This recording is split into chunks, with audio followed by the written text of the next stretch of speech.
بسم اللہ الرحمن الرحیم وبہ نستعین وهو خیر المعین وصلی اللہ علی سیدنا محمد وآلہ الطاہرین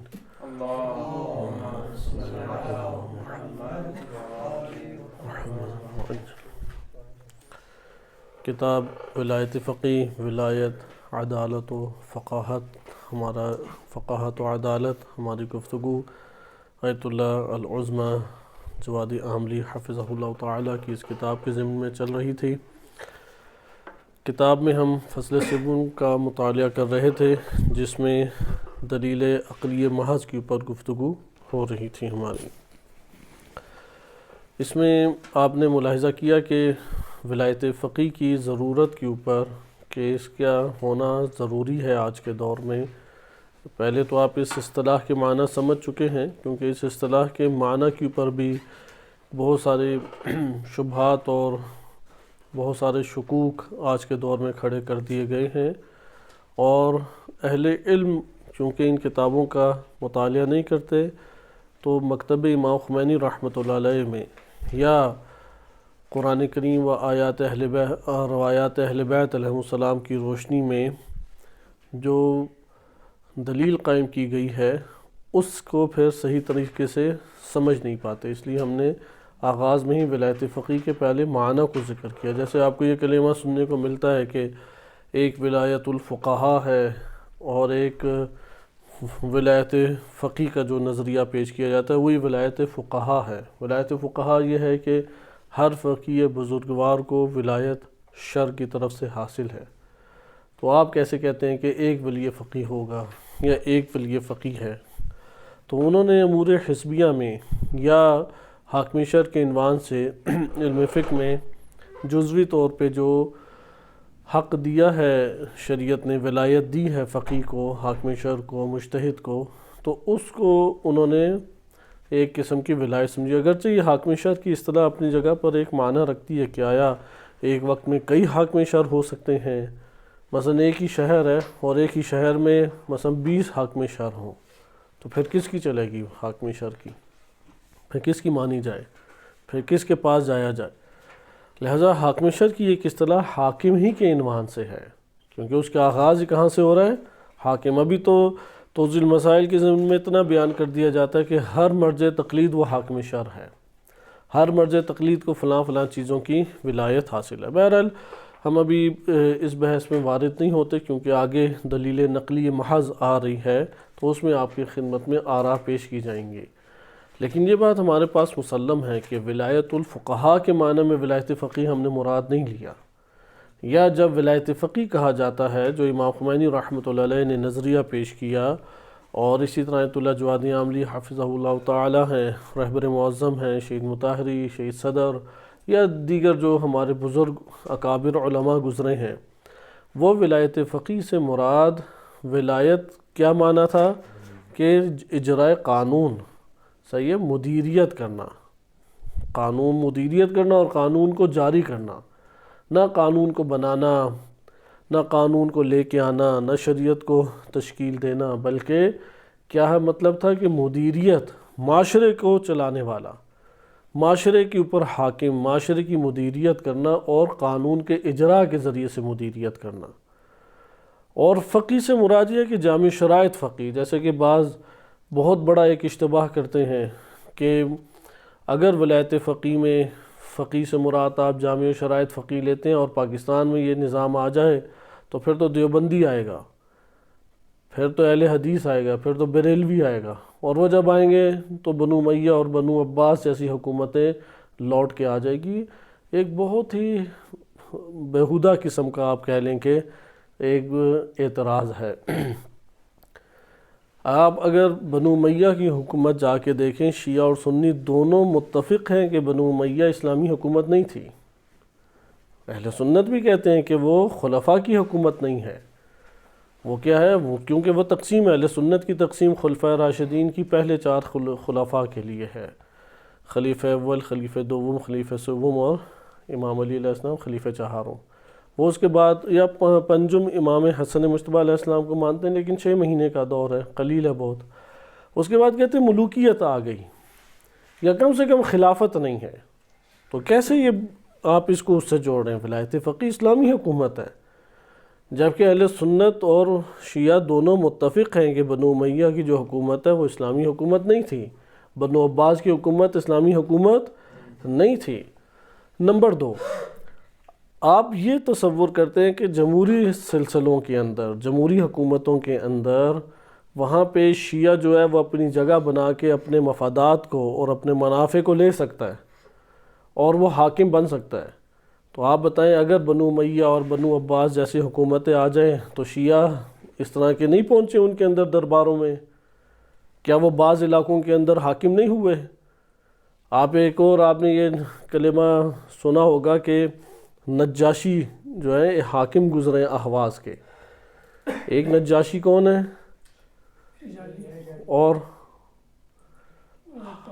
جو بادشاہ تھا حبشہ میں، حبشہ کا جو بادشاہ تھا، اس کے بعد آپ اوراق اٹھائیں تو نجاشی نام کا بندہ آپ کو ملے گا جو بنو عباس کے دور میں اہواز کے علاقے کے اوپر حاکم تھا، اور امام صادق علیہ السلام نے اسے حکومت کرنے کی غرض سے کہ کیسے حکومت کی جائے، کیونکہ وہ امام سے بار بار سوالات پوچھتا تھا، اور امام ہی نے اسے کہا تھا کہ تم اس جگہ کے اوپر قائم دائم رہو۔ وہاں پہ اس نے بنو عباس کے دور میں حکومت قائم کی۔ اسی طریقے سے اور ہمارے پاس کئی مثالیں ہیں کہ برمکی خاندان کون تھا؟ شیعہ خاندان تھا۔ اسی طریقے سے شیعت تفکر رکھنے والے بعض افراد تھے جنہوں نے عباسیوں کو سپورٹ کیا اور ان کے اندر سرایت کر گئے۔ اگر آپ جمہوریت کے اندر کر سکتے ہیں تو ادھر کیوں نہیں کیا جا سکتا؟ لہٰذا یہ بات جو ہے یہ کاملاً درست بات نہیں ہے۔ اگر آپ یہ کہیں کہ حکومت ان میں آ گئی تو شیعوں کو برے طریقے سے دبا دیں گے، ان کو قتل و غارت کی بھیڑ چڑھائیں گے، تو اس ٹائم شیعوں کو مارنے والا کون ہے؟ آیا امریکہ، برطانیہ، اسرائیل ہے، یا یہ آل سعود ہیں، یا کوئی اور سنی مار رہا ہے؟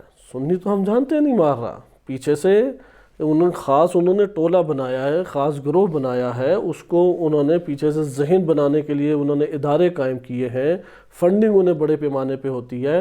یہ ساری کی ساری چیزیں ہیں کہ سازشی طور پہ یہ شیعہ سنی جھگڑا بنایا ہوا ہے۔ اس دور میں بھی یہی والے مسائل تھے کہ بنی ہاشم سے بنو عباس ابھرے ہیں، تو آپ کہیں کہ اب بنی ہاشم کو ہی ترک کر دیں۔ لہٰذا یہ دلیل اپنی جگہ پہ بیجا ایک دلیل ہے۔ ہم جب ولایت فقیہ کی بات کرتے ہیں، حکومت اسلامی کی بات کرتے ہیں، تو اس کے لیے ایک ذہنی آمادگی ضروری ہے۔ یقیناً پاکستان میں کئی مسالک رہتے ہیں، سب سے اعلیٰ ترین صورت کو پہلے بیان کیا جاتا ہے، اگر وہ قابل عمل نہ ہو تو اس کے بعد تنزل کر کے دوسری صورت میں آئیں گے، پھر تیسری صورت میں آئیں گے، یہاں تک کہ آغاز وہاں سے کریں گے جو فی الحال قابل عمل ہے۔ پاکستان میں تو اگر آپ اس طریقے سے بات کریں، ولایت فقیہ کے نظریے کو فرقہ واریت کی بھیڑ چڑھا دیں، پھر تو کوئی بھی مکتب نہیں آ سکتا، کوئی بھی مکتب حکومت نہیں سنبھالے گا۔ آپ دیوبندیوں کو لے آئیں، ان میں حیاتی اور مماتی کے ایک اپنے جھگڑے چل رہے ہیں، ان کے اندر بھی بہت سارے جماعتیں بنی ہوئی ہیں، ایک جماعت اسلامی ہے، ایک تبلیغی جماعت ہے، ایک ڈاکٹر اسرار احمد کے حزب التحریر ہے، عجیب و غریب ایک ان کے سیاسی جو ہیں تفکرات اور سیاسی پلیٹ فارم ایک جگہ متحد ہی نہیں ہے۔ ہم جب یہ بات ولایت فقیہ کی کرتے ہیں، اولاً اس سے مراد حکومت اسلامی ہے، نمبر 2 قانون کا اجرا کرنے والی شخصیت، یقیناً اس میں تفرقہ بازی کی بھیڑ چڑھنے والے افراد نہیں ہیں۔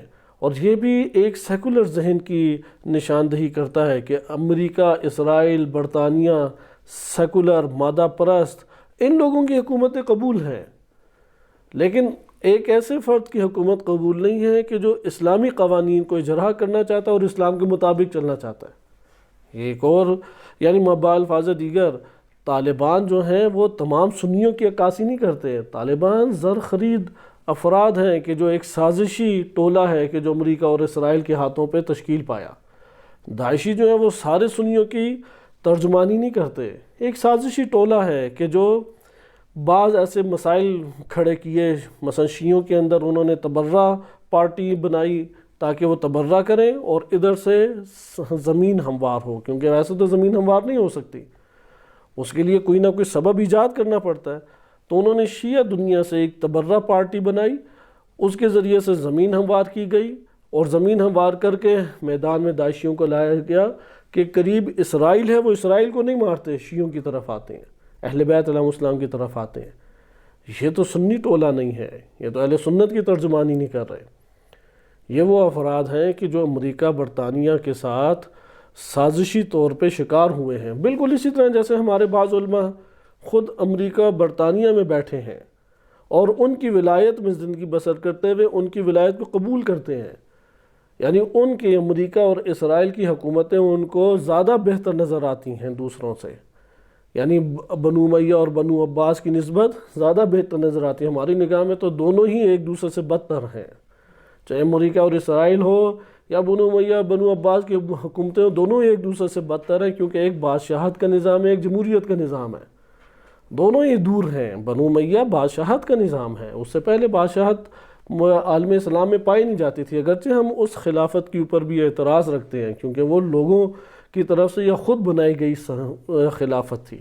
شیعہ معتقد ہے جو اللہ سبحانہ وتعالیٰ کی طرف سے خلافت ہے، لیکن اس کے باوجود ملوکیت اس معنی میں نہیں تھی کہ بادشاہت اور موروثیت نہیں تھی، تو لہٰذا دونوں ایک دوسرے سے بدتر ہیں۔ ہم ایسا نہیں ہے کہ اگر کہیں گے امریکہ اسرائیل برا ہے تو بنو امیہ کی اب حمایت شروع کر دی، یہ فہم نہ ہونے کی وجہ سے ہے۔ لہٰذا جب عالم کفر اور عالم نفاق میں انسان بیٹھے اور ان کی حکومتوں کے اعتبار سے کوئی لفظ اس کو نہ کہے، نہ اسرائیل کے خلاف، نہ امریکہ کے خلاف، نہ برطانیہ کے خلاف، تو اسے ولایت فقیہ مشکوک نظر آنے لگ جاتا ہے، اسے حکومت اسلامی مشکوک نظر آنے لگ جاتی ہے۔ اور چونکہ خود بھی تبرہ جو ہے، بھیجا تبرہ اہل بیت علیہ السلام کی یہ روش نہیں تھی، وہ اپنے مخالفین کے بارے میں اس بات پہ قائل تھے کہ تم لوگ گالیاں دینے والے نہ بنو، استدلال سے بات کرو، نقد علمی کرو، یہ بھی نہیں ہے کہ اعتراض نہ کرو، یہ بھی نہیں ہے کہ اپنا موقف پیش نہ کرو، یہ بات بھی ہے درست نہیں ہے، موقف پیش کرو، لیکن اسلامی آداب کے دائرے میں وَجَادِلْهُمْ بِالَّتِي هِيَ أَحْسَنُ، یا احسن ہو، نہ کہ فساد ہو۔ الفتنہ اشد من القتل، قتل سے بدتر ہے فتنہ، فتنہ تو برپا نہ کرو اپنے اعتراض کے ذریعے سے۔ لہٰذا یہ بات آپ کے سامنے آئی کہ ولایت فقیہ کی اس طریقے سے مخالفت کہ اگر ولایت فقیہ یا اسلامی حکومت کی پاکستان میں بات کی جائے تو یہاں پہ دیوبندی آ جائیں گے، یہاں پہ بریلوی یا اہل حدیث آ جائیں گے، یہ بات کاملاً و کاملاً باطل بات ہے۔ ہاں یہ بات کیجیے کیونکہ اتنی پاکستان کے اندر بالفرض اگر ہم ایک اور فرض بھی کرتے ہیں آ جائے، بنو عباس اور بنو امیہ جیسی حکومت آ جائے، شیعوں کی پکڑ دکڑ شروع کر دیں، کریں گے کیا شیعوں کے ساتھ؟ کیا اس سے بدتر کر سکتے ہیں جو 2001 سے 2010 میں خودکش حملے ہوئے؟ اگر شیعہ وہاں پاکستان میں اتنا کمزور نہیں ہے کہ بالکل ہی دفاع نہ کر سکے، پاکستان میں شیعہ اپنے دفاع کرنے کی قوت رکھتا ہے، اسی لیے وہاں پہ خودکش حملوں کے مقابلے میں تشیعوں نے خود ہی دفاع کیا، سکاؤٹس ہمارے بنائے گئے، لوگوں نے قربانیاں دیں، انہوں نے ڈٹ کے کھڑے ہوئے، یہاں تک کہ خودکش حملہ آور اپنے مذموم عزائم میں ناکام ہوا، ایک مسجد کو وہ بند نہیں کر سکا، خودکش حملہ آور ایک جلوس کو بند نہیں کر سکا، ایک امام بارگاہ اور مجلس کو بند نہیں کر سکا۔ نمازیوں کے اوپر کتنے انہوں نے بم پھاڑے، لیکن وہاں پہ نمازیوں نے مسجد میں جانا چھوڑ دیا؟ نہیں چھوڑا۔ وہ کس سے اس سے بڑھ کر اور کیا ظلم کریں گے جو ابھی پکڑ دکڑ شروع ہوا ہے؟ صرف شیعہ کی جرم ہی انہوں نے زندانوں میں گھسائے ہوئے ہیں، افراد کو کچھ پتہ ہی نہیں ہے۔ تو یہ جو حکومتوں کی جو آپ تائید کر رہے ہیں، یہ جو عمران خان اور اس طرح کے افراد کی تائید کرتے ہیں، یہ لوگ ظلم و ستم نہیں کر رہے، یہ تو وہی ظلم و ستم کر رہے ہیں جو بنو امیہ کے دور میں تھا، بنو عباس کے دور میں تھا۔ آپ اس سے بڑھ کر اور کون سا تصور کرتے ہیں؟ سب سے آخری بات، کیا افغانستان میں طالبان موجود نہیں ہیں؟ ابھی بھی تمدن چینل شیعوں کا جو آیت اللہ محسنی صاحب نے بنایا، وہ ان کا مدرسہ بھی چل رہا ہے، ان کا چینل بھی چل رہا ہے، دیگر شیعہ حضرات بھی موجود ہیں، حتیٰ کہ وہاں سے آ کے ادھر قوت مقاومت کے ساتھ ملحق ہونے والے کتنے بڑے افغانی موجود ہیں۔ لہذا افغانستان کے اندر طالبان جو جیسی بھی وہ بنا لیں، 60% جو ہے وہ پختون علاقہ کہتے ہیں کہ افغانستان کا ہے، اور پختونوں میں ہی زیادہ طالبان پائے جاتے ہیں، لیکن آپ دیکھیں کہ وہ یہ قدرت نہیں رکھتے کہ شیعہ علاقوں کو ختم کر دیں، شیعوں کو ادھر سے صفحہ ہستی سے مٹا دیں، بالآخر شیعہ وہاں پہ مقاومت کرتا ہے۔ لہٰذا آپ کوئی بھی حکومت لے آئیں پاکستان کے اندر، اگر اسلام کی حاکمیت ہو وہاں تحفظ پایا جاتا ہے، وہاں پہ امنیت پائی جاتی ہے، وہاں پہ عدالت پائی جاتی ہے۔ اگر کوئی بہروپیہ آ جائے تو وہ کسی بھی شکل میں بہروپیہ آ سکتا ہے، وہ تو صرف اسلام کے نام پہ نہیں، غیر اسلام وہ انسانیت کے نام پہ آ جاتا ہے، تعلیم کے نام پہ آ جاتا ہے، اقتصاد کے نام پہ آ جاتا ہے۔ جیسے بھی آپ عمران خان کی حالت دیکھیں، وہ آئے روز اپنے موقع بدلتا رہتا ہے۔ ابھی امریکہ کی طرف پھر میلان بڑھ گیا، ابھی وہ شیعوں کو گھیرنے کے لیے دوبارہ ملاقاتیں شروع کر دے گا، اس کے بعد آئے گا تو پھر غائب ہو جائے گا، پھر شیعہ اس کے خلاف 4 بیان دیں گے، وہ حکومت سے اترے گا، پھر انہیں گلے لگا لے گا۔ جب تک حکومت میں اس نے شیعوں کو لفٹ ہی نہیں کرانی۔ وہ افراد جو پکڑے جا رہے ہیں، ایجنسیاں اٹھا رہی ہیں، دیگر ظلم و ستم ہو رہے ہیں، کوئی حاکم کہے گا کہ ہمارے بس سے ہی باہر ہیں، ہمیں تو پتہ ہی نہیں ہے کہ بندہ گیا کہاں ہے، ہم تو کچھ کر ہی نہیں سکتے۔ اور اگر آپ امریکی اور اسرائیلی دوش کے اوپر اسی نظاموں کی حمایت کریں تو ہر وہ فرد جو مکتب تشیع کا مدافع ہے، جو مکتب تشیع و دین تشیع کی حفاظت کرنے کے لیے جان داؤ پہ لگایا ہوا ہے، وہ کسی بھی اسلامی ملک میں ہو، امریکہ سے وہاں سے اڑتے ہیں ہیلی کاپٹر، اسے شہید قاسم سلیمانی کی طرح جا کے شہید کرتے ہیں۔ لہذا امریکہ نے جو بربریت دکھائی ہے وہ ماضی میں شاید ہی بنو امیہ اور بنو عباس نے دکھائی ہو، شاید ہی دکھائی ہو۔ اس وقت افغانستان کو اس نے برباد کیا، عراق کو برباد کیا، ایران کے اوپر جو اس نے مسلط کی جنگیں، شام کے علاقوں کو اس نے ویران کیا، مسلمانوں کے اندر جو تفرقہ بازی اس نے گھسائی ہوئی ہے، اور یہاں پہ ہمارے علماء اسی امریکہ کی گود میں جا کے پناہ لے لیتے ہیں، اور پناہ لینے کے بعد انہیں ولایت فقیہ مشکوک نظر آنے لگ جاتا ہے۔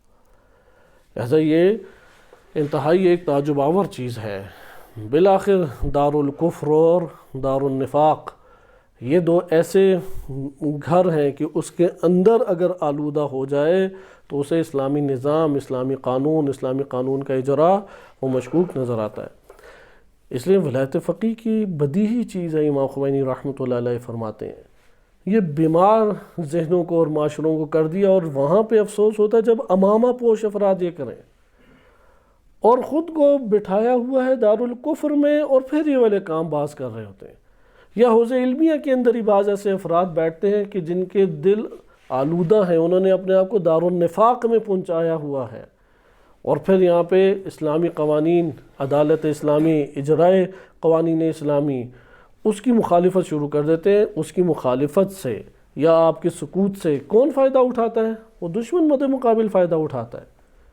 صرف اور صرف خلفاء کے اوپر تبرہ کرنا، ان کے نقائص نکالنا، یہ کل کا کل دین سمجھا ہوا ہے ہم نے۔ اہل بیت علیہ السلام نے کل کا کل دین فقط اس کو بیان کیا۔ یا توحید ایک اساس رکھتی ہے، کلمۃ اللہ ہی العلیٰ۔ اہل بیت علیہ السلام کی کاوشیں توحید کا پرچم گاڑنے کے لیے تھی، توحید کی حاکمیت کے لیے اہل بیت علیہ السلام کی ساری قربانیاں تھیں۔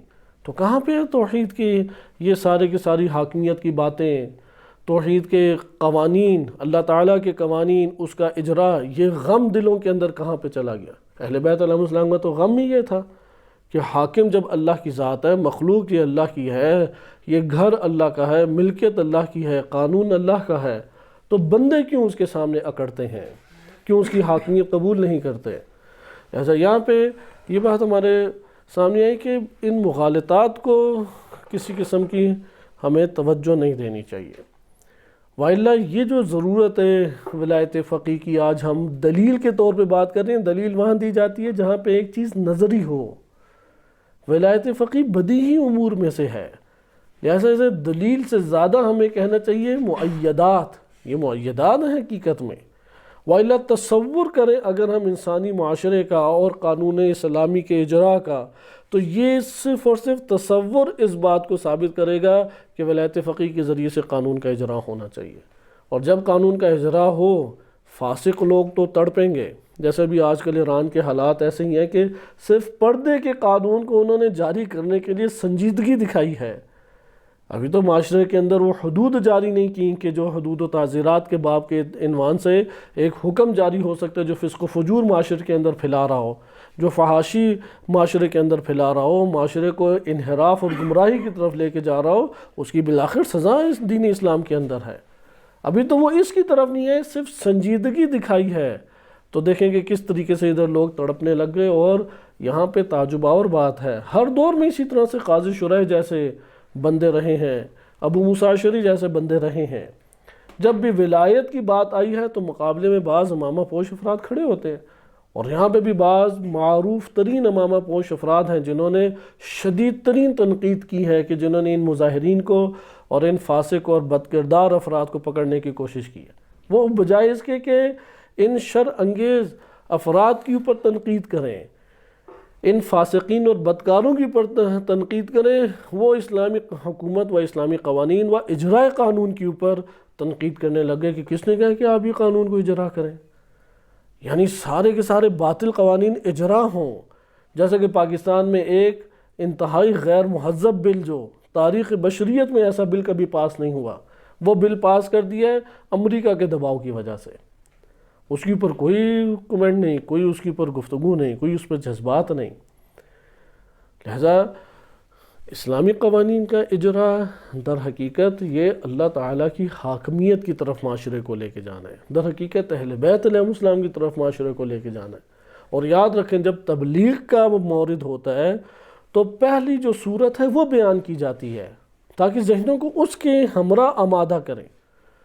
اگر نہیں ہو سکتا تو پھر دوسری صورت کے اوپر آ جائیں گے، تیسری صورت پہ، چوتھی صورت پہ۔ حد اقل پاکستان میں ایسا تو اجراء قانون اسلامی ہو سکتا ہے جو تمام مکاتب کی نظر میں متفقہ ہو، جیسے حجاب کی رعایت ہے، فلموں گانوں کا بند ہونا ہے، سودی نظام سے چھٹکارا ہے، اسلامی حدود کو اس کی حدود کے دائرے میں رہ کے جاری کرنا ہے، مثلا زنا کی حد جاری کرنا، شراب کی حد جاری کرنا، کرپشن کی حد جاری کرنا، یہ جو قتل و غارت مچائی ہوئی ہے اس کی حدود کو جاری کرنا۔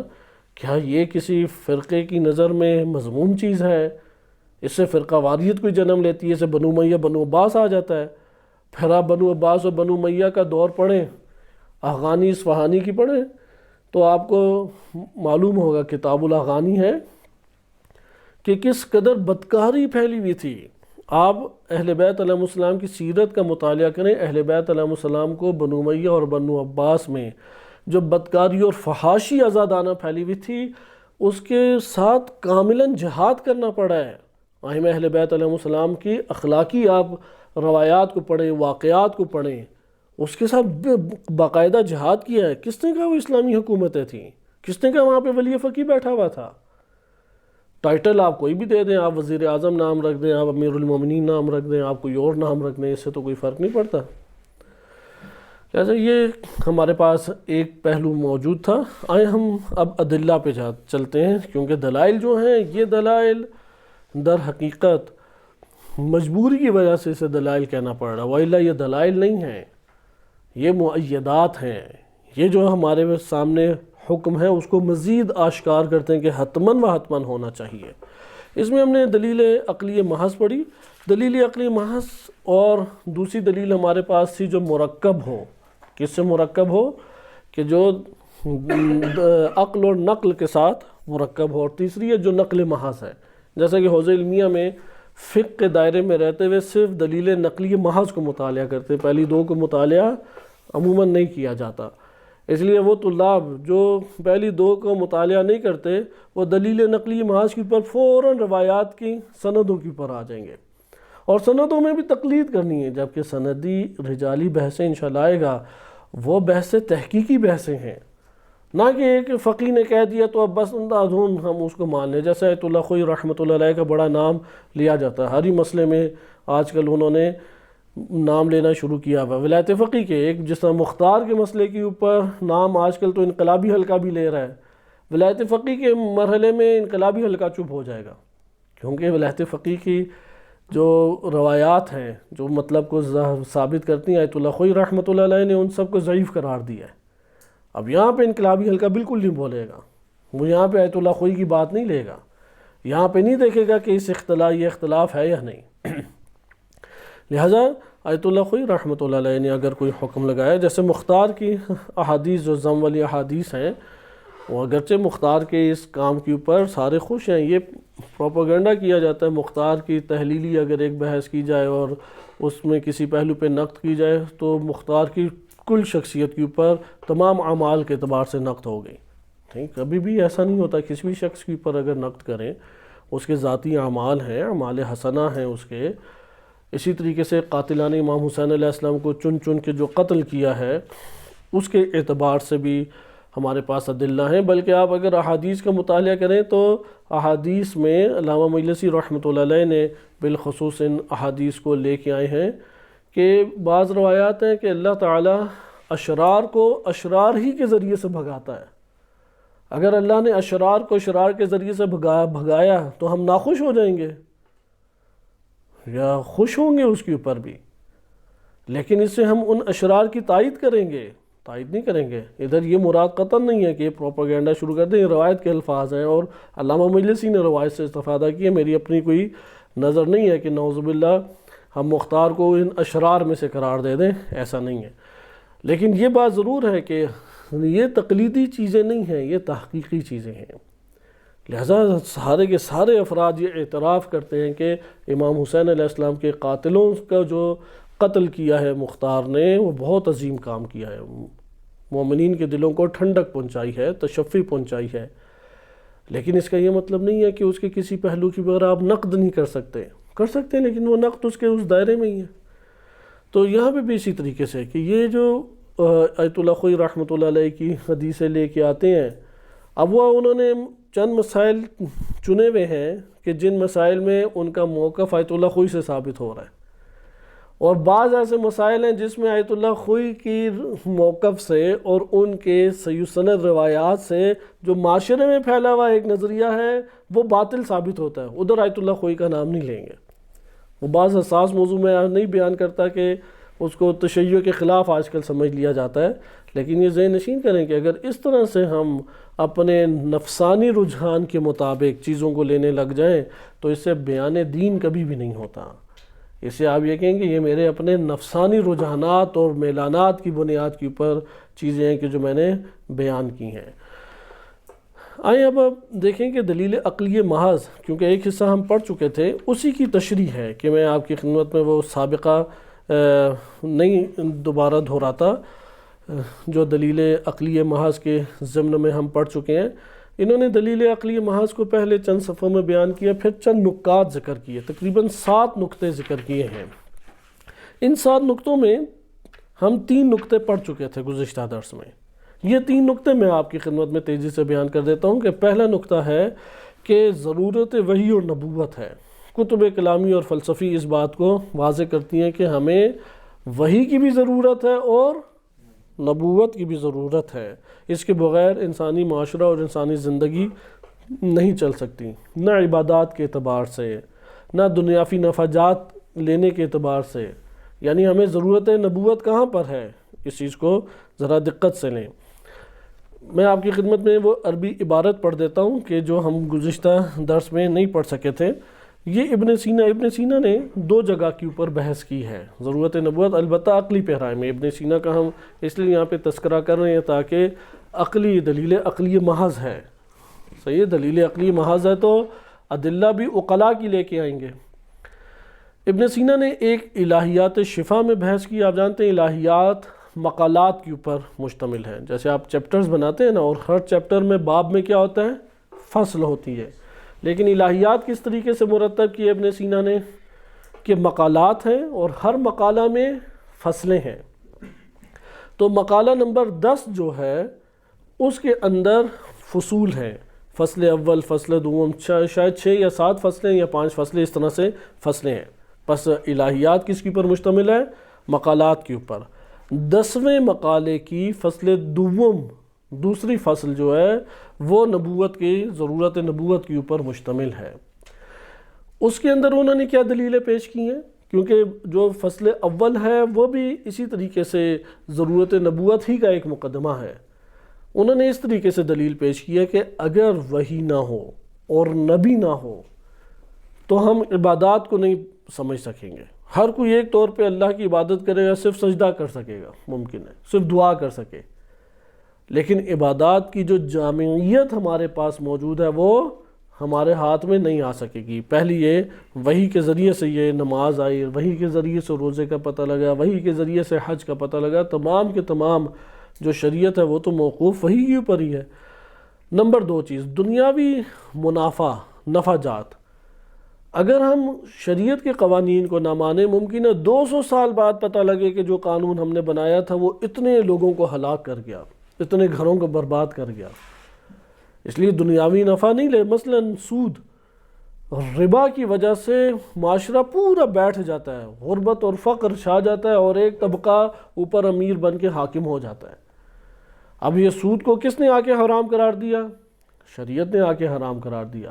لہٰذا شریعت کے بہت سارے ایسے احکام ہیں وحی اور نبوت کے ذریعے سے جو آپ کے دنیاوی منافع کو ثابت کرتے ہیں، اگر وہ نہ ہوتے تو آپ کو دنیاوی منافع حاصل نہ ہو سکتے۔ جیسے یہ کنبہ اور خاندان کیسے بنایا جائے، کیا حقوق ہیں والدین کے، کیا بچوں کے حقوق ہیں، کیا رشتہ داروں کے حقوق ہیں، پڑوسیوں کے کیا حقوق ہیں۔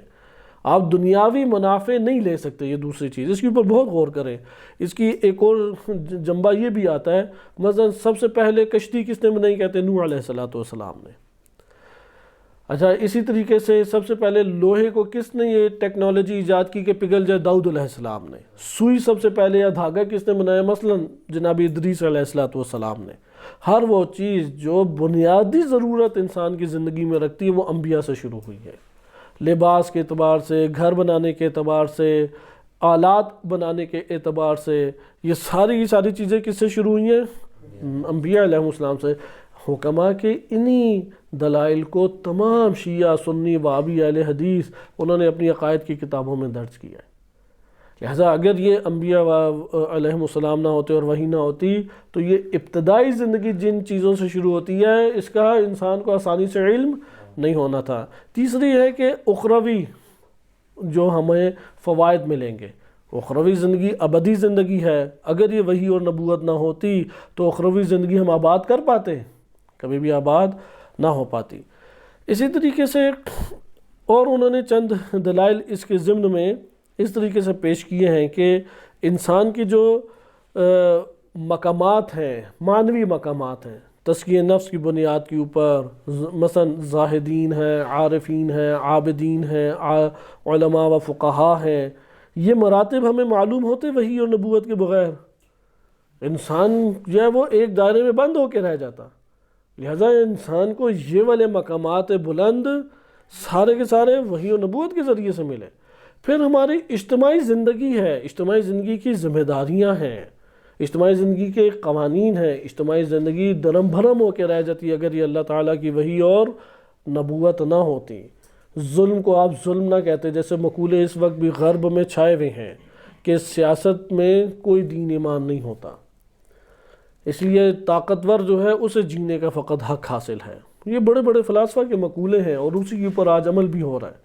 صحیح ہے، تم اپنی لذت حاصل کرو، زندگی دوسری دفعہ کس نے دیکھی ہے؟ ہر ایک کی اپنی تمنائیں ہوتی ہیں، خواہشات ہوتی ہیں، آرزویں ہوتی ہیں، تم اپنی آرزو کے پیچھے بھاگو، آرزو پوری کرو۔ اس لیے یہ جملے آپ کو بہت میڈیا کے اوپر، فلموں ڈراموں میں یا کلپس میں، یا اسی طرح اشتہار سب سے خطرناک ترین چیز کے چند سیکنڈ میں پوری کی پوری فلم اس پہ فلما دیتے ہیں اور نظریہ انسان کے وجود میں منتقل کر دیتے ہیں کہ تم اپنے لذت اور مزے کو چکھو، آرام دہ زندگی کو۔ اس لیے وہ ٹیسٹ اور لذت، شہوت، مزہ صرف اس کو لینا چاہتا ہے انسان۔ جس کے ذہن میں یہ چیزیں فقط ہوں وہ اپنے اندر سے بہت تنگ زندگی بسر کر رہا ہے، اضطراب کی زندگی بسر کر رہا ہے۔ وحی نے آ کے، نبوت نے آ کے ان چیزوں سے جان چھڑائی اور اجتماعی دنیا اور معاشرے کو رہنے سہنے کے قابل بنایا۔ یہ انہوں نے دلیلیں دی تھیں، لیکن دلیل جو انہوں نے اشارات و تنبیہات میں دی ہے ابن سینا نے، وہ ائمہ اہل بیت علیہ السلام نے جو احادیث میں بیان کیا اس سے قریب ہے۔ اس لیے آیت اللہ جوادی عاملی حافظہ اللہ تعالیٰ نے اشارات و تنبیہات کے وہ کلمات ادھر درج کیے ہیں۔ اشارات و تنبیہات جیسا کہ الہیات مقالات کے اوپر ہے تو یہ نمت کے اوپر ہے۔ ادھر باب کا نام کیا لکھا ہے؟ نمت۔ اور نمت نوحم کو آپ دیکھیں تو نمت نوحم میں، اب نمت فصلوں میں تقسیم ہو سکتی ہے، نمت نوحم میں انہوں نے اشارات و تنبیہات میں جو ذکر کیا ہے، اور آغا حسن زادہ عاملی رحمۃ اللہ علیہ نے بھی اس کی شرح کی ہے، خواجہ نصیر الدین طوسی رحمۃ اللہ علیہ نے بھی شرح کی ہے، بہترین اس میں مطالب بیان کیے ہیں۔ میں عربی میں، چونکہ انہوں نے کتاب میں پورا وہ ایک پیراگراف رکھا ہے، اس پیراگراف کے نکات میں آپ کی خدمت میں ذکر کر دیتا ہوں۔ اس پیراگراف میں ٹوٹل 6 یا 7 نقطے بنتے ہیں۔ اور وہ 6 یا 7 سارے کے سارے نقطے 4 نکات کے اندر جمع ہو جاتے ہیں، جس کو آیت اللہ حسن زادہ عاملی رحمۃ اللہ علیہ نے اپنے دروس شرح اشارات و تنبیہات اور نحم کی شرح میں ذکر کیے ہیں۔ پہلا ہے کہ انسان کا مدنی الطبع ہونا، چونکہ اس کی تشریح آ رہی ہے میں صرف نام لے لیتا ہوں۔ پہلا ہے کہ انسان کا مدنی الطبع ہونا۔ دوسرا انسان کے لیے رکھا ہے کہ زندگی بسر کرنے کے لیے قانون کی ضرورت، عدالت کی ضرورت۔ نمبر 3، یہ جو عدالت ہے یہ تب برپا ہوگی جب قانون بنایا جائے گا۔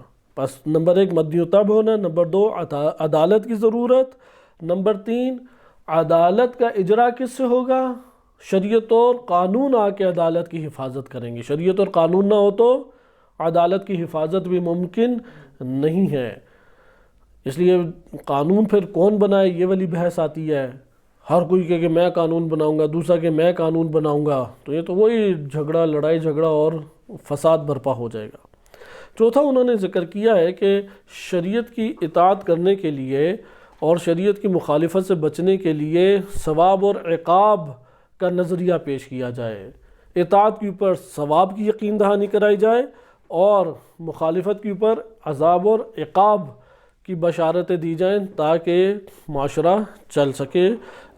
ثواب کی وجہ سے رغبت پیدا ہو اطاعت کی طرف، اور عذاب اور عقاب کی وجہ سے مخالفت کرنے سے انسان اجتناب کرے۔ آئیں اب ہم عربی میں یہ پیراگراف تیزی سے پڑھتے ہیں۔ ابن سینا نے ذکر کیا لما لم یکن الانسان بحیث یستقل وحدہ بامر نفسہ الا بمشارکت آخر من بنی جنسہ، کہ انسان جو ہے اس اعتبار سے کہ تنہا زندگی بسر کرے اور اپنے امور کا خود ہی اہتمام کرے، ایسا ممکن نہیں ہے کہ وہ یہ کر سکے سوائے اس کے کہ وہ دوسرے کے ساتھ زندگی بسر کرے۔ اسے کہتے ہیں مدنی الطبع، یعنی انسان مستقل تنہا اپنے امور کی خود تدبیر کرتے ہوئے زندگی بسر نہیں کر سکتا۔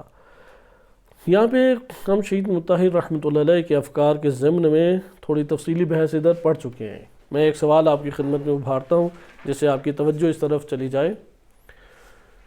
ہمارے انسان کی دوسرے انسان کی طرف ضرورت بہت آشکار ہے، جیسے انہوں نے کہا الا بمشارکت آخر، صحیح ہے، یہ پہلا مطلب بن جاتا ہے۔ اسے مدنی الطبع نے نام دے دیا۔ انسان اجتماعی زندگی میں بسر کرنے کے لیے ایک نوع مجبور ہے۔ سوال یہ پیدا ہوتا ہے، آیا انسان اجتماعی زندگی کے اعتبار سے باطنی طور پہ طبع میں ضرورت رکھتا ہے یا نہیں؟ طبع میں تو کوئی ضرورت نہیں ہے، تنہا زندگی بسر کر سکتا ہے۔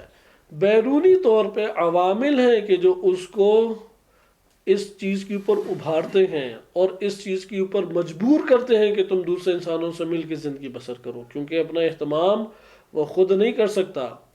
لازمی آتا ہے ہر کوئی سبزی خود نہیں اگا سکتا، ہر کوئی پیاز جو ہے وہ سارے کے سارے منڈیوں تک نہ پہنچے اور خود اہتمام کرے، گھر خود بنائے، لباس خود سیے، صحت اور مرض کے مسائل پیدا ہو جائیں تو خود ہی علاج کرے، کر سکتا ہے کوئی انسان؟ لہذا یہ بات مسلمات میں سے ہے کہ انسان دوسرے انسان کا ان جوانب سے محتاج ہے، لیکن سوال کے اوپر تھوڑی دقت کریں۔ یہ یاد رکھیں کہ اگر یہ والے مقدمات ہمارے حل نہیں ہیں تو پھر خالی ماحول کے ایک اثر کی وجہ سے ولایت فقیہ کے حامی رہ جائیں گے۔ ماحول ختم تو حامی بھی ختم ہو جائے گا۔ پھر اپنے ذمہ داری کے دوش پہ اس سرزمین خدا کے اوپر جو اللہ تعالیٰ کی سرزمین ہے، اللہ تعالیٰ کی ملکیت ہے، اس ملکیت کے اوپر اللہ کے حکم کو ابھارنے کی بات چیت آپ اپنے علاقوں میں نہیں کر سکتے۔ لہٰذا اس دلیلوں کو صحیح طریقے سے سمجھنا چاہیے۔ بس 3 صورتیں ادھر بنتی ہیں، ادھر کون سی صورت بیان کی گئی، یہ سوال یہ ہے۔ ایک نظریہ کیا ہے، انسان اپنے وجود میں، اپنے اس وجود کے اندر یہ تقاضا رکھتا ہے کہ اجتماعی زندگی بسر کرے، صحیح ہے، طبعی طور پہ انسان کو یہ حاجت ہے کہ وہ اجتماعی زندگی بسر کرے۔ دوسرا نظریہ نہیں، طبعی طور پہ کوئی حاجت نہیں ہے، اپنا خود اہتمام کر سکتا ہے، جی سکتا ہے، کوئی اسے کچھ نہیں کہے گا، زندگی بسر کر سکتا ہے۔ بیرونی عوامل اور اسباب وہ ہیں انسان کو مجبور کرتے ہیں کہ وہ اجتماعی زندگی بسر کرے، یعنی جو بیرونی ہیں اسباب فراہم ہوتے ہیں وہ کیا ہے، مجبور کرتے ہیں انسان کو۔ مثال کے طور پہ گھر خود نہیں بنا سکتا، ساری سبزیاں خود نہیں اگا سکتا، لباس اپنا خود نہیں بنا سکتا، بیمار ہو جائے علاج اپنا خود نہیں کر سکتا، مجبور ہے دوسروں کے سہارا لینے میں۔ لہٰذا اگر یہ بیرونی مجبوریاں نہ ہوتی تو انسان اپنے وجود میں کبھی بھی اجتماعی زندگی کا تقاضا نہ پاتا۔ یہ دوسری دلیل۔ تیسری، انسان نفع کی طرف جانا چاہتا ہے، کمال کی طرف بڑھنا چاہتا ہے، مالی اور دنیاوی نفع اٹھانا چاہتا ہے۔ اگر اجتماعی زندگی بسر نہ کرے تو نفع نہیں اٹھا سکے گا۔ اس نے دیکھا انسان نے جب کہ میں اجتماعی زندگی کو اگر برپا کروں تو کثیر نفع اٹھا سکتا ہوں، کثیر نفع۔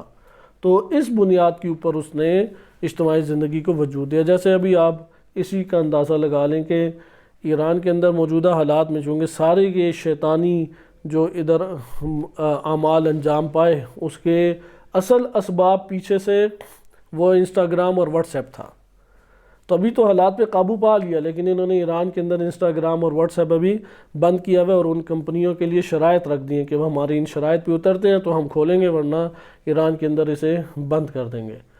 اب انسٹاگرام اگر بند ہوتا ہے تو ان ایرانی انہی اداروں میں، حکومتی اداروں کے مطابق 90 لاکھ ایرانی بے روزگار ہوتے ہیں، 90 لاکھ ایرانی، کیونکہ بڑے بڑے پیجز چل رہے ہیں جن کے اوپر وہ ایک پیج کے اوپر جو ہر روز کما رہے تھے 1 لاکھ روپے، 80,000 روپے صرف ایک انسٹاگرام کے چینل کے اوپر چلا رہے ہیں۔ تو اب یہ پورا ایک سسٹم بنا ہوا تھا، نفع وہاں پہ بیٹھ جائے گا۔ اجتماعی آپ کو، یعنی ادھر اجتماعی، انسٹاگرام کی اجتماعی پلیٹ فارم، واٹس ایپ ایک اجتماعی پلیٹ فارم ہے، گروپس بناتے ہیں آپ، فیس بک ایک اجتماعی پلیٹ فارم ہے۔ لہٰذا یہ تیسرا نظریہ یہ ہے۔ یہاں پہ جو ابن سینا نے دلیل دی ہے، سوال یہ پیدا ہوتا ہے ابن سینا کی یہ دلیل ان تین میں سے کس کو بیان کر رہی ہے؟ کیا آپ کو اپنے طور پہ سمجھ آتی ہے؟ تین الگ چیزیں ہوئی یا نہیں؟ ان میں سے کون سی آپ کو لگتی ہے کہ ابن سینا نے جو بات کی ہے کہ انسان تنہا زندگی بسر نہیں کر سکتا، اپنے امور کو نہیں چلا سکتا مگر یہ کہ دوسروں کی مشارکت کے ساتھ، تو کون سا محسوس ہوتا ہے؟ حقیقت میں یہ دوسرا ہے، کیونکہ پہلا شہید مطہر رحمۃ اللہ علیہ پہلے کے قائل ہیں کہ تب انسان کی یہ تقاضا کرتی ہے، اور قرآن کریم کی بعض آیات سے بھی یہ استفادہ ہوتا ہے کہ اللہ تعالیٰ نے زمین پر آدم علیہ السلام کو پہلے نہیں بھیجا، حوا ان کے لیے پہلے زمین پہ اترنے سے پہلے قرار دی۔ اسی طرح انسان کی جو سکون نفسانی ہے وہ اللہ سبحانہ وتعالیٰ نے ازدواج کے ساتھ ملحق کیا ہے۔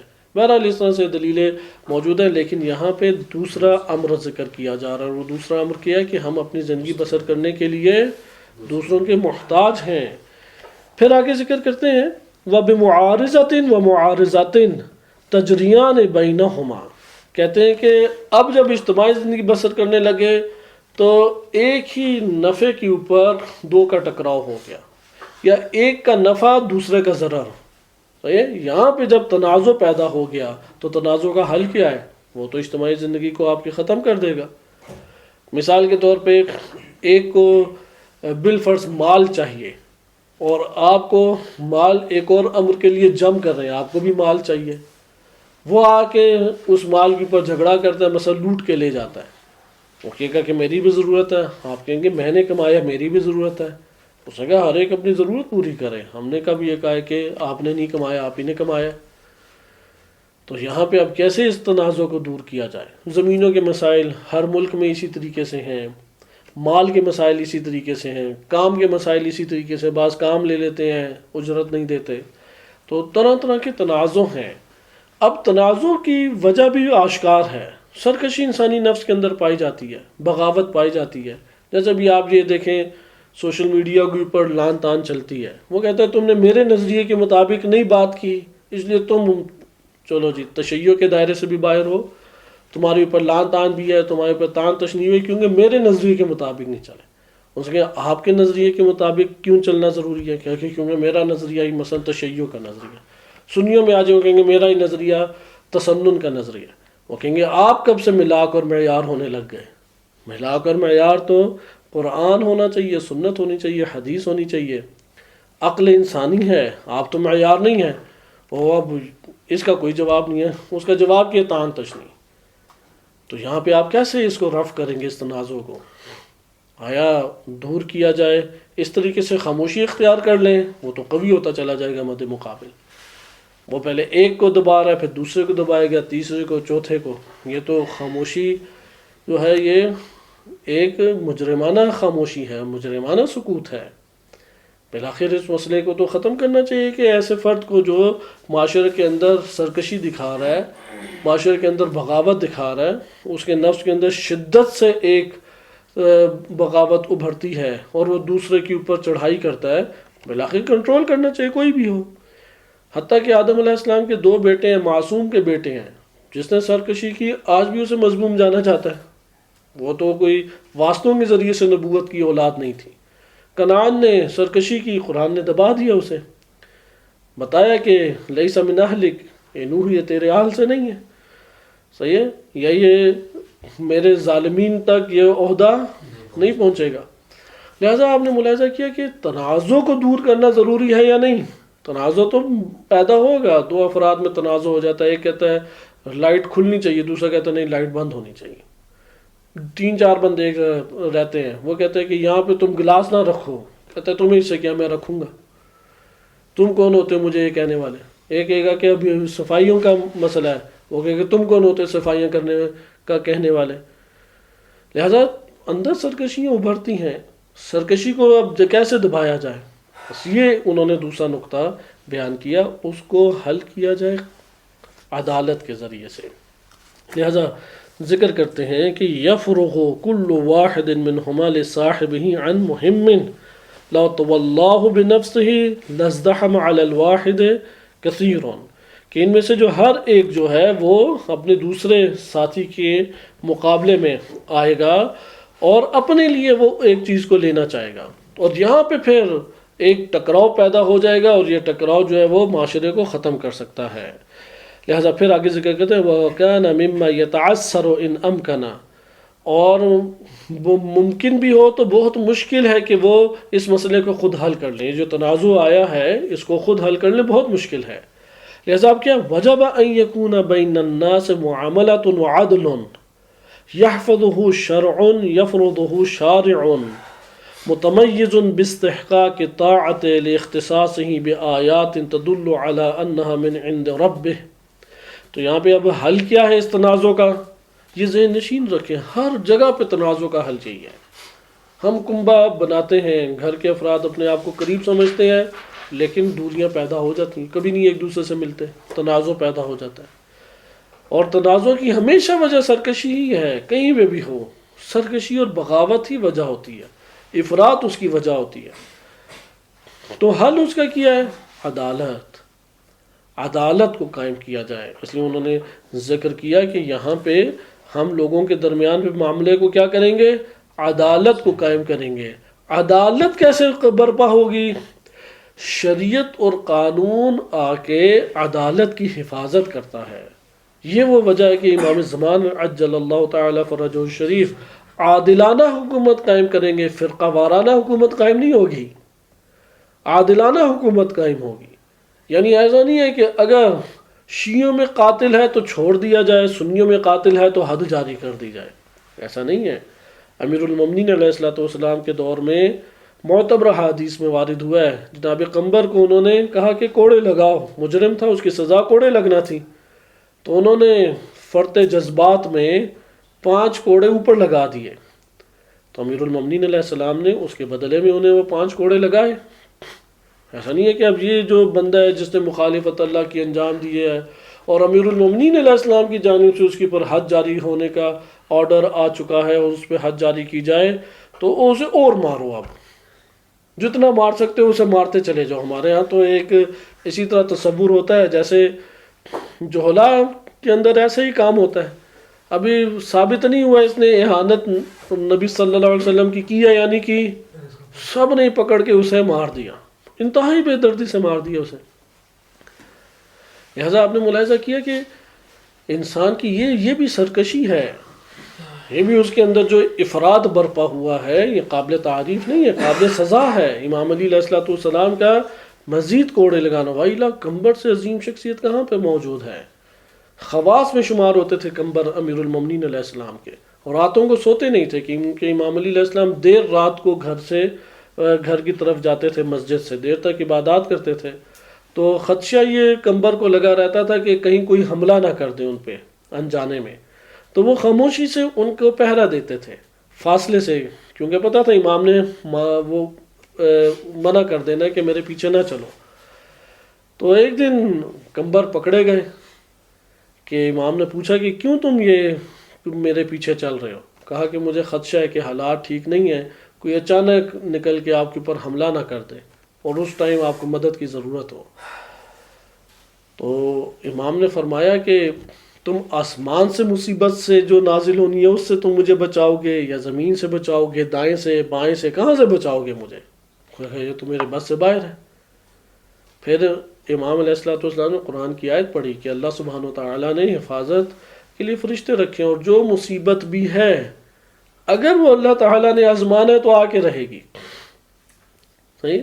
کوئی مصیبت ایسی نہیں ہے کہ جو اللہ کی طرف سے نہ آئے، تو تم اس میں کہاں میرے لیے مانے بنو گے؟ بہرحال وہ ایک معاملہ جدا ہے، کئی سوالات پیدا ہوتے ہیں، لیکن اس میں آپ دیکھیں قمبر کی قربانیاں، ان کی محبت، لیکن اس کے باوجود اس نوع کے افراد کو قبول نہیں کیا۔ اسے کہتے ہیں عادلانہ حکومت، نہ کہ فرقہ وارانہ حکومت۔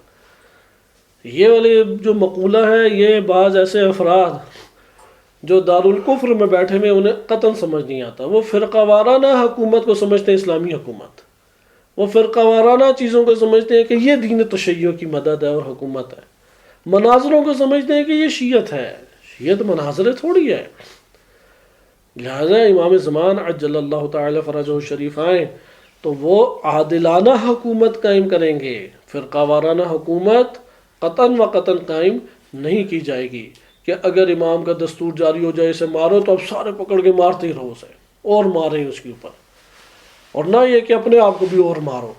وہ ایک مقولہ ہمارے ہاں پھیل گیا ہے۔ بہرحال یہاں پہ پھر ذکر کرتے ہیں کہ عدل کی حفاظت کون کرتا ہے؟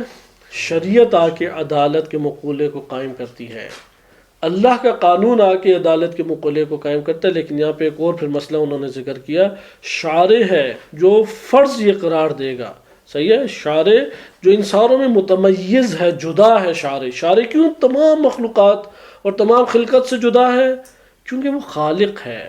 ادھر ایک سوال پیدا ہوگا، قانون کون بنائے؟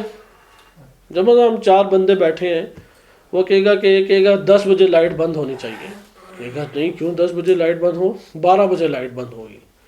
ایک ہے اس نے آدھی رات کو اٹھنا ہوتا ہے کسی بھی سبب سے، مثلا کلاس پڑھانے اٹھ گئے، وہ کہے گا کہ نہیں بھائی مغرب ہوتے ساتھ ہی لائٹ بند ہونی چاہیے۔ اب کون قانون بنائے؟ وہ تو آپس میں قانون بناتے ہیں، وہ کہیں گے سارے فلسفے مانیں گے کہ یار ٹھیک ہے، بغاوت بھی ہوتی ہے، سرکشی بھی ہوتی ہے، قانون بھی ہونا چاہیے، قانون کی مدد سے عدالت بھی جاری ہوتی ہے، لیکن قانون کون بنائے؟ کون سا قانون جاری ہو؟ وہ کہے گا نہیں میرا قانون جاری ہونا چاہیے۔ ایک ہے کہ بالفرض وہ روزے بہت زیادہ رکھتا ہے یا گوشت کھاتا ہی نہیں ہے، وہ کہے گا نہیں گوشت آنا ہی نہیں چاہیے۔ دوسرا کہے گا کہ نہیں گوشت جو ہے وہ ہر روز آنا چاہیے، اس کی رغبت ہے۔ اب کون سا قانون بنایا جائے؟ انسانوں کے نہ ضروریات زندگی ایک جیسی ہیں، نہ نفسانی رجحان ایک جیسے ہیں، لہذا ایک کسی ضرورت کو چاہتا ہے اور ایک نفسانی اس کے اندر رغبتیں اپنی نوعیت کی موجود ہیں، ایک کسی اور مزاج کا بندہ ہے، تو اس کی وجہ سے شدید ٹکراؤ پیدا ہو جائے گا۔ پھر بدماشی کا قانون ہر جگہ پہ پھیل جاتا ہے، جیسا کہ اس وقت امریکہ بدماش بنا ہوا ہے، وہ پاکستان کے لوگوں کو جو غیور دیندار اور دین سے محبت کرنے والی عوام ہے، وہ کون سا بدماشی کا قانون انہوں نے بنا دیا؟ اب مرد مرد سے بھی نکاح کر سکتا ہے، عورت عورت سے بھی نکاح کر سکتی ہے۔ لہذا جب یہ قانون آپ بنا دیں، یہ بدماشی کا قانون ہے، اور جس نے قبول کیا ہے وہ غلام قوم ہے، اس کو غلامی سے آزادی چاہیے۔ وہ آزادی کا پروانہ وہ ہے کہ جب اللہ کی اطاعت کو اپنے اوپر حاکم کرے، یعنی یہ جملہ تو بولے چونکہ اللہ کی اطاعت ہے اس وجہ سے یہ جاری ہونا چاہیے۔ ٹھیک ہے، پاکستان کی فضا وہ ایک ایسی فضا ہے کہ وہاں پہ مختلف مکاتب فکر رہتے ہیں، لیکن سب مکاتب فکر کیا 100% ایک شریعت کے احکام ایک دوسرے سے جدا ہیں، یا شاید 20% جدا ہوں؟ 100% تو جدا نہیں ہے نا، مسجد کے قائل ہیں، نماز کے قائل ہیں، طہارت کے قائل ہیں، جزیات غسل اور وضو میں تھوڑا سا اختلاف ہوگا جزیات. ایک کہتا ہے پاؤں کو دھو لو، ایک کہتا ہے نہیں مسح کرو، ایک کہتا ہے کہ اوپر سے نیچے تم پانی انڈے لو. اگرچہ اس کے اوپر بھی روایات صحیح سنت نہیں ہے، لیکن استفادہ دیگر ادلہ سے اصول عملیہ سے ہو جاتا ہے. ایک کہتا ہے نہیں نیچے سے بھی اوپر چلا جائے. بہت ہی چھوٹا ایک اختلاف نا. ایک کہتا ہے ہاتھ کھول لو نماز پڑھتے ہوئے، کہتا نہیں ایک ہاتھ باندھ لو. پھر ہاتھ باندھنے کی مقداریں بھی سنیوں میں مختلف ہیں. ایک نے توند کو بنایا ہوا ہے معیار کہ اس سے نیچے ہو، ایک نے سینوں کا معیار بنایا ہوا ہے نہیں جی پیٹ نہیں اوپر ہونے چاہیے. تو بہرحال بہت باریک سا اختلاف ہے، لیکن شریعت کلی طور پہ اگر دیکھیں سارے مسلمان متفق ہیں یا نہیں. اور یہ تعجب کی چیز ہے، جس مسئلے کے اوپر اکثر بیشتر حصوں کے اوپر اتفاق ہے، اسے اتفاق سے کیوں جاری نہیں کیا جا سکتا؟ یقیناً جاری کیا جا سکتا ہے. لہٰذا یہاں پہ آپ نے ملاحظہ کیا کہ اگر یہ مسئلہ بھی کھڑا ہو جائے، یعنی یہ فلسفے مان لیں انسان ایک دوسرے کا محتاج ہے. نمبر 2، سرکشی اور بغاوت کی بنیاد پہ لڑ پڑیں گے یا ضرورت ایک دوسرے کی ہے. ہر دو چیزیں ہیں کہ ضرورت تھی اس وجہ سے اس نے یہ جرم انجام دیا. مثال اور اس کی فلسفوں کو دین اسلام قبول کرتا ہے. مثلا ایک بندہ بھوک سے مر رہا ہے، وہ کسی کے گھر کے اندر گھس کے چوری کرتا ہے اور کھا لیتا ہے، اس کا بھی ہاتھ کاٹا جائے گا. اور ایک ہے جس کا پیٹ بھرا ہوا ہے. دونوں میں فرق کیا ہے، دونوں میں، لیکن مجرم شمار ہوگا یا نہیں؟ بالآخر مجرم شمار ہوگا. حالات کے تقاضے اس کو گھیر کے اگرچہ اس حد تک پہنچا گئے، لیکن دین اسلام عادلانہ ایک مذہب ہے. لہٰذا یہاں پہ آپ نے ملاحظہ کیا کہ سرکشی دو طرح سے ہو سکتی ہے. ایک دفعہ ضرورت اتنی اشد ہو گئی کہ آپ مجبور ہو گئے، اور ایک دفعہ بغاوت اتنی اندر غالب آ گئی، شہوات، غصہ، غضب، طاغوتیت، طغیانیت، کہ آپ نے حدود الہی پار کر دی. لہٰذا آپ کہتے ہیں یہ بھی ہو گیا. تیسرا، اس کو کنٹرول کیسے کریں؟ عدالت کے ذریعے. عدالت کیسے برپا ہوگی؟ قانون کے ذریعے. قانون کون بنائے؟ اگر یہ مسئلہ حل نہ ہو وہ تینوں چیزیں اڑ جائیں گی، تینوں چیزیں برباد ہو جائیں گی. قانون یہاں پہ ابن سینا فرماتے ہیں کہ یفرضہ شارع متمیز. شارع جو متمیز ہے، وہ کہتے ہیں قانون وہ بنائے گا جس کو حق ہے کہ دستور جاری کرے، قانون وہ بنائے گا کہ جس کو حق ہے کہ وہ فرمان جاری کرے، اور جس کو یہ حق ہے کہ اس کی اطاعت کی جائے. یہ دو مقولے عقلی مقولے ہیں. مثلا حتیٰ کہ ہم ادھر موجود ہیں، اب اسی مسئلے کے اوپر ہو گئی جھگڑا ہو گیا کہ کیا ٹائمنگ رکھی جائے، کیا کام سونپے جائیں، اور قانون کیا بنایا جائے. آپ کہیں گے کہ ہاں، جس کو آپ نے مدیر کے عنوان سے منتخب کر لیا ہے اور اس کو یہ حق دیا ہے کہ اس کا حکم چلے، اور یہ حق دیا ہے کہ حکم دینے کے بعد ہم اس کی بات کو مانیں، آپ کہیں گے کہ اس کو سب سے پہلے قانون بنانے کا حق ہے. لہٰذا یہاں پہ بھی انہوں نے یہی ذکر کیا کہ شارع متمیز کیسے جدا ہوتا ہے. وہ شارع کہ جو متمیز ہے، کس اعتبار سے متمیز ہے؟ شارع یعنی قانون بنانے والا. قانون بنانے والا جدا ہے باستحقاق طاعت، اطاعت کا حق چونکہ رکھتا ہے. باستحقاق طاعت، چونکہ حق اطاعت رکھتا ہے. لاختصاص ہی، اب دلیل دے دیں چونکہ وہ اس کے ساتھ یہ اطاعت مختص کیوں ہے. استحقاق اطاعت بآیات، ایسی آیات ہیں تدل علی انہا من عند ربک، کہ جو اس پہ دلالت کرتی ہیں کہ یہ اس کے رب کی جانب سے. وجب ان یکون للمحسن والمسیء جزاء، یہ وہ چوتھا نقطہ ہے کہ یہاں پہ آپ اب قانون اللہ نے بنا دیا، لیکن آپ چاہتے ہیں کہ قانون کا اجرا کے وقت انسان کی رغبت بھی قانون کو جاری کرنے کے لیے پیدا ہو اور مخالفت سے ڈرے بھی. تو آپ کیا کریں گے؟ اب یہ لطف الہی ہے. پہلی چیزیں ضروریات میں سے تھیں، یہاں پہ لطف اب مزید اللہ تعالیٰ کی طرف سے ہے، یعنی اس کے اندر رغبت ابھاری جائے. مثلا ایک بندے کو بھوک شدید لگی ہوئی ہے تو اس کی من پسند چیز اسے کھلائی جائے. اسے کہیں گے اگر تم امن و امان سے رہو گے تو تمہارے لیے ہم ایک تمہارے من پسند بہترین چیز کا اہتمام کریں گے. اس کی رغبت اور بڑھ جائے گی یا نہیں؟ اور مخالفت کرو گے تو ادھر بھی سخت اس کو بتائیں کہ پھر ہم تمہیں اس طریقے سے باہر نکال دیں گے کہ اس کے اندر خوف پیدا ہو جائے. یہاں پہ شریعت نے بھی اسی طریقے سے جب قانون کو لایا، پس عدالت کی حفاظت، اس بات کو بہت ذہن میں غور و فکر کے ساتھ ہضم کریں. عدالت کی حفاظت شریعت اور قانون سے ہے۔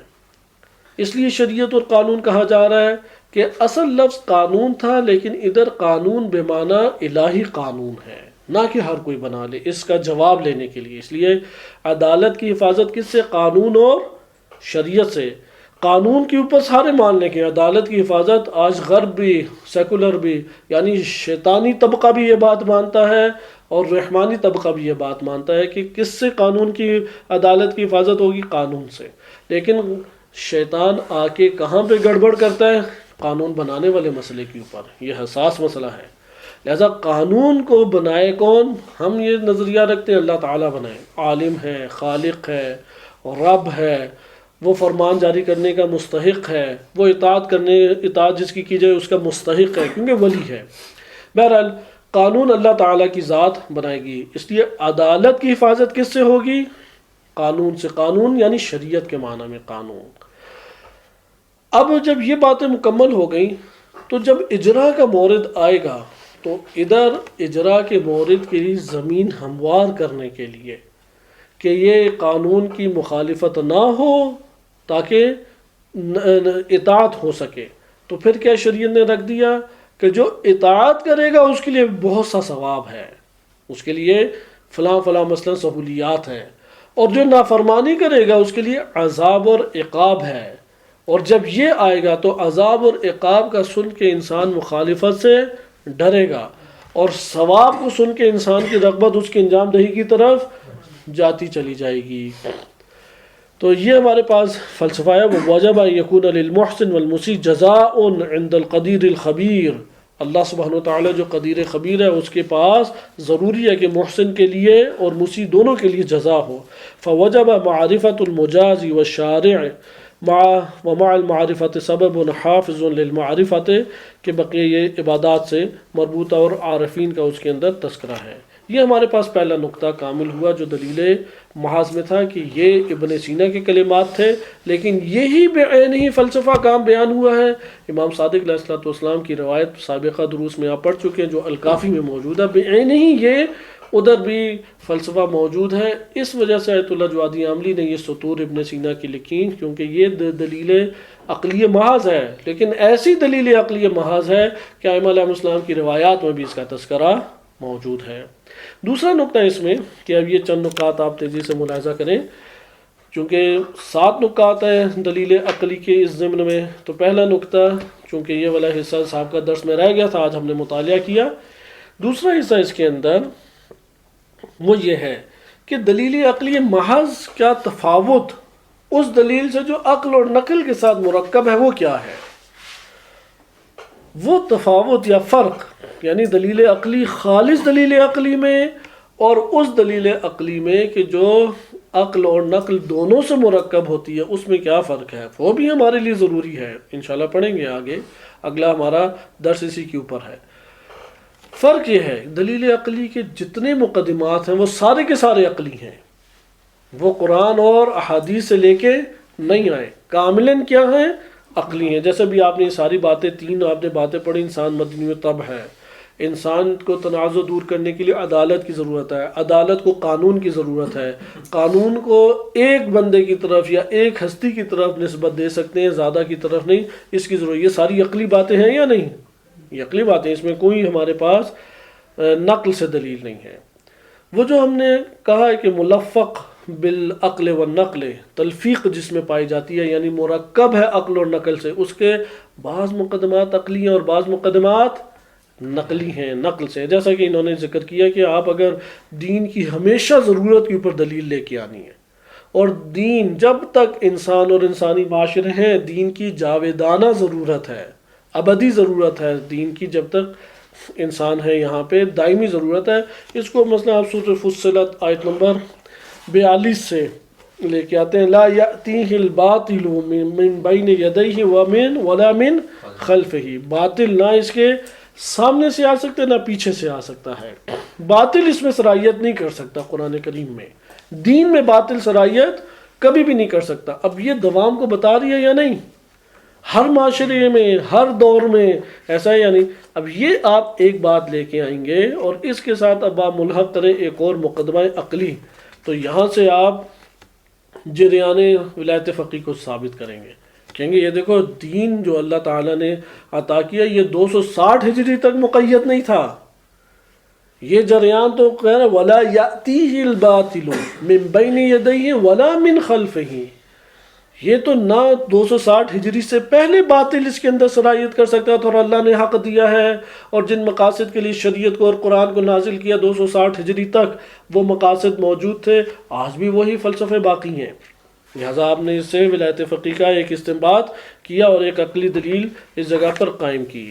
تو لہٰذا یہاں پہ 3 نکات ہمارے اس دوسرے جو نقطہ ہے اس کے اندر 3 ہمارے پاس نقطے آ جاتے ہیں۔ پہلا نقطہ یہی ہے کہ عقل اور نقل کے ساتھ ایک دلیل مرکب ہو سکتی ہے۔ نمبر 2، جب بھی عقل اور نقل سے مرکب ہوگی وہ دلیل عقلی محاذ کے مقابلے میں آ جائے گی۔ اور نمبر 3 کہ ادلہ کا تعدد بھی مقدمات میں مختلف ہونے کی وجہ سے ہے۔ یہ جو دلیل متعدد ولایت فقی میں بن رہی ہیں اس کا اصل سبب کیا ہے؟ اس کے مقدمات مختلف ہیں۔ لہذا اگر ایک مقدمہ ان دلیلوں میں مشترکہ ہو تو اس سے سب دلیلیں ایک نہیں ہو جاتی۔ کب دلیل ایک جیسی ہوں گی؟ جب دونوں مقدمات یا اس کے مقدمات ایک ہوں۔ ایسا ہو سکتا ہے کہ آپ دلیل نقلی لے کے آئے، اس میں آپ دلیل نقلی میں جو استفادہ کر رہے ہیں مقدمات کے، بعض مقدمات عقلی ہیں اور وہ دلیل عقلی محاذ میں بھی تھے، آپ کے نہیں دونوں دلیلیں ایک ہی ہیں، آپ کہیں گے نہیں دونوں دلیلیں ایک نہیں ہیں، کیونکہ مقدمات کا مختلف ہونا دلیل کے مختلف ہونے کا باعث بن رہا ہے، سبب بن رہا ہے۔ سوم میں کوئی خاص چیز ہمارے پاس نہیں ہے، یعنی تشریح نہیں ہے، اس میں یہ ذکر کرتے ہیں کہ عقلی محض جو ہمارے پاس دلیل ہے وہ استوار ہے ملکہ علم اور ملکہ عمل میں، یعنی عقل یہ کہتی ہے کہ علم کے اعتبار سے بھی یہ ہونا چاہیے اور عمل کے اعتبار سے بھی یہ ہونا چاہیے، چاہے نبوت ہو، چاہے امامت ہو، چاہے ان دو کے بعد والا دور ہو، یعنی امام زمان علیہ السلام کی امامت اور ان کی غیبت میں یہ ولایت فقی کا دور ہو، ہر دور میں برہان عقلی یہ کہتی ہے کہ یہ ضرورت ہر مرض جسے ہم نے نام دیا اس سے بچنا جو ہے وہ ضروری ہے۔ لہٰذا فقاہت میں بھی عدالت کے ہمراہ معاشرے کی تدبیر اور سیاست ہے، عدالت نہیں ہے تو معاشرے کی تدبیر اور سیاست نہیں۔ آپ ادھر مثلا ایک قانون بنانا چاہتے ہیں، آپ کیا کہیں گے؟ دیکھو وہ قانون چلے گا جو عدالت کا ترجمان ہو، جو عدالت کا آئینہ دار ہو، جو عدالت کی عکاسی کر رہا ہو، جو یہ نہیں کر رہا وہ قانون نہیں چلے گا۔ بس کون سا قانون ہونا چاہیے؟ وہ جو عدالت کی ترجمانی کر رہا ہے۔ مثلا رات اللہ نے سونے کے لیے بنائی ہے تو کہیں گے سو جاؤ، دن اللہ تعالیٰ نے جاگنے کے لیے بنایا ہے تو اس ٹائم اگر کوئی سو رہا ہو تو وہ حق دے کے میں ایک مذموم عمل انجام دے رہا ہوں بالفرض، اگر ان قوانین کے مطابق دیکھا جائے۔ لہٰذا ادھر انہوں نے ذکر کیا یہ بات کہ عقل یہ کہتی ہے کہ ایسا نہیں ہے کہ عدالت کے ذریعے سے معاشرے کی تدبیر اور سیاست صرف 260 ہجری تک ضروری تھی۔ 260 ہجری کے بعد اللہ تعالیٰ نے معاشروں کو انہی کے ہاتھوں کے اوپر چھوڑ دیا، جس طرح مرضی زندگی بسر کرو، چاہے امریکہ جا کے بیٹھ جاؤ، کینیڈا یا برطانیہ میں جا کے بیٹھو اور خوب ولایت فقی اور حکومت اسلامی کے بارے میں شکوک و شبہات پیدا کرو، کوئی مسئلہ ہی نہیں ہے۔ اور اگر کوئی حکومت اسلامی کا بڑا خواہاں ہے وہ ٹھیک ہے ولایت فقی کو بیان کرتا رہے، تم ان لوگوں کی اپنی مرضی ہے۔ آیا یہ اللہ تعالیٰ کے مقصود تھا؟ یقیناً یہ مقصود نہیں ہے، کیونکہ جو 260 ہجری سے پہلے عدالت کا فلسفہ اور عدالت کی اساس کے اوپر معاشروں کی تدبیر اور اجرائے قانون کی اہمیت ہے وہ 260 ہجری کے بعد بھی اسی طرح سے قائم دائم موجود ہے۔ لہٰذا یہ ہمارے پاس تیسرا نقطہ تھا کہ اس کے اوپر برہان عقلی بھی ہے، عقل و نقل سے جو ملفق ہمارے پاس دلیل ہے وہ بھی اس بات کو بیان کرتی ہے۔ چوتھا ہمارے پاس نقطہ ہے کہ عقل کا منبع جو ہے وہ غنی ہے، یعنی آپ دقت کریں، آیا دین اور عقل ٹکراؤ رکھتے ہیں، یعنی دو جدا چیزیں ہیں یا نہیں؟ دین کی 2 دلیلیں ہیں اور عقل کے مقابلے میں نقل ہے، نہ کہ دین ہے۔ میں خلاصتاً بیان کروں، ٹائم ہمارے پاس کم ہے، اسی سوال سے پتہ لگ جائے گا۔ 2 صورتیں آتی ہیں نا، ہم کہتے ہیں نا کہ دین نے یہ کہا اور عقل نے یہ کہا، آیا عقل کے مقابلے میں دین ہے یا عقل کے مقابلے میں دلیل نقلی ہے؟ کیا چیز آپ کو محسوس ہوتی ہے؟ عقل کے مقابلے میں دین ہے یا عقل کے مقابلے میں دلیل نقلی ہے؟ اور یہ دلیل عقلی اور نقلی دونوں ہی دین ہیں، یہ والی بات اس لیے اہم ہے کہ آج کے دور میں دین کی تباہ کاری عقل کے نام سے پروپیگنڈا کر کے بیان کی جاتی ہے. ابھی شاید یہ بھی بیان آ جائے کہ عقل استعمال ہی نہیں کرنی چاہیے. جیسے آج کل کہتے ہیں نا حکومت اسلامی نہیں ہونی چاہیے، بنو امیہ اور بنو عباس آ جائیں گے. تو وہ اس کی وجہ کیا ہے؟ طالبان اور داعش جیسے لشکر. لیکن شیعوں کے مدافعت کی قوت پہ نگاہ نہیں ہے. پاڑا چنار کا کیسے انہوں نے دفاع کیا، کیسے امام بارگاہوں کا اور مدارس کا اور اپنی مساجد کا انہوں نے دفاع کیا، کیسے جلوسوں کو انہوں نے روڈوں کے اوپر جاری رکھا. اس کی پر ان کی نگاہ نہیں ہے. جبکہ یہ والی چیز انہیں ابھارنی چاہیے، کیونکہ دفاع حقیقت میں حل ہے کہ جب ایسی مصیبت پیش آ جائے، نہ کہ دین کو تباہ و برباد کر کے داؤ پہ لگانا. دین کو تباہ کرنا یا دین کو معطل قرار دینا یہ حل نہیں ہے. حل کیا ہے؟ کہ اپنی جان داؤ پہ لگائی جائے. خلاصہ کلام ممکن اب جو دین کو تباہ و برباد کرتے ہیں یا دین کو ناکارہ ثابت کرتے ہیں، دین کو معطل ہونے کا درس دیتے ہیں سیکولر لوگ، ان لوگوں کا بہانہ کیا ہے؟ جی ہم عاقل لوگ ہیں، عقل سے سوچنا چاہیے. تم عقل سے ایک دفعہ سوچو تو صحیح. بس دین کے مقابلے میں کس کو وہ لے کے آ رہے ہیں؟ عقل کو. اس لیے انہوں نے یہ بات کی ایت اللہ جواد عامری حافظہ اللہ تعالیٰ نے کہ بھائی دین کے عقل کے مقابلے میں دین نہیں ہے. عقل کے مقابلے میں دلیل نقلی آ سکتی ہے، ہر دو دین کی دلیل ہے. دین ایک دفعہ ثابت ہوتا ہے دلیل عقلی سے، اور ایک دفعہ دین ثابت ہوتا ہے دلیل نقلی سے. اس لیے ہر دو دین ہے. دین کے مقابلے میں عقل نہیں ہے، دلیل نقلی کے مقابلے میں دلیل عقلی ہے. دین دونوں کو شامل ہے. 5واں نقطہ انشاءاللہ تعالی قاعدہ لطف سے مربوط ہے، یہ اگلے درس میں ہم پڑھیں گے. صلی اللہ علیہ سیدنا محمد وآلہ طاہرین.